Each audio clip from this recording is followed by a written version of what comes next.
धाराशिवला योगेंद्र गिराशे आणि सुवर्णा राजपूत अशा दोन व्यक्ती संत गाडगेबाबा माध्यमिक आश्रमशाळा मंगरूळ तालुका तुळजापूर इथे त्यांची काहीतरी मास्टरला काही कालावधीपासून सह्या घेतल्या नाहीत आणि त्यांना पगारही दिला नाही। या कारणास्तव ते गेली 6 दिवसापासून आमरण उपोषण करतात।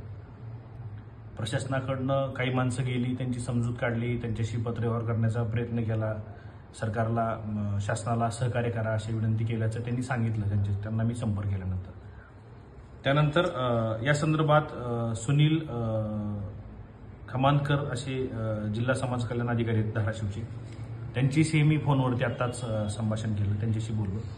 त्यांनी सांगितलं की ती बाब त्यांच्या अखत्यारीतली नाहीये आणि काही ज्या अधिकाऱ्यांनी चुका केल्या त्या संदर्भात त्यांचा काही संबंध नाही, कदाचित नसेलही।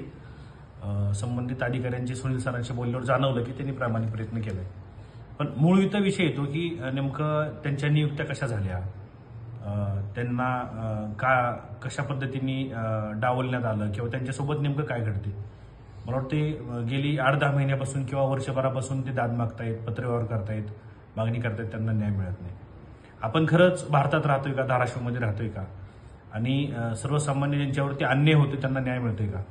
खरं तर प्रशासनाने तात्काळ जे याच्यामध्ये दोष आहेत, म्हणजे ते मुख्याध्यापक असतील, अजून त्या माध्यमिक शाळेचे अजून कोणी संस्थापक किंवा जे कोणी असतील ते किंवा वरिष्ठ, आता समाज कल्याण अधिकारी म्हणतात की आमच्या अखत्यारीतला विषय नाही, ते आयुक्ताकडचा विषय, तर ते आयुक्त 6 दिवसापासून ते उपोषण करतायत। जर त्यापैकी एखाद्या व्यक्तीच्या जीवितास काही बरं वाईट झालं त्याला जबाबदारी कोण असेल।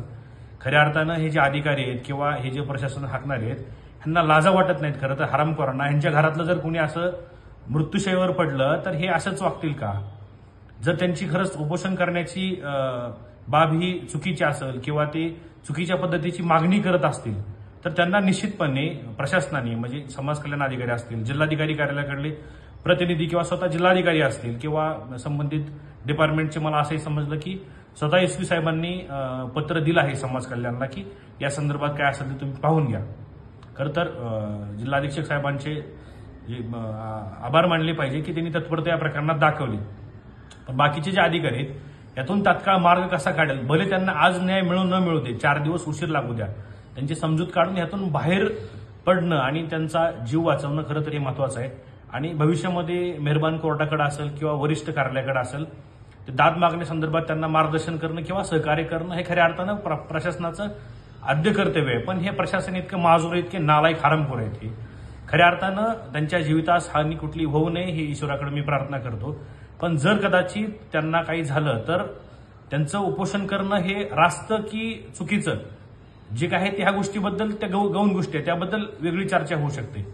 पण ते गेली वर्षभरापासून न्याय मागतायत, त्यांच्याशी सरळ पत्रव्यवहार होत नाही, ह्या ज्या गोष्टी घडतायत ह्या प्रशासनाला लाज वाटली पाहिजे, अशा गोष्टी आहेत।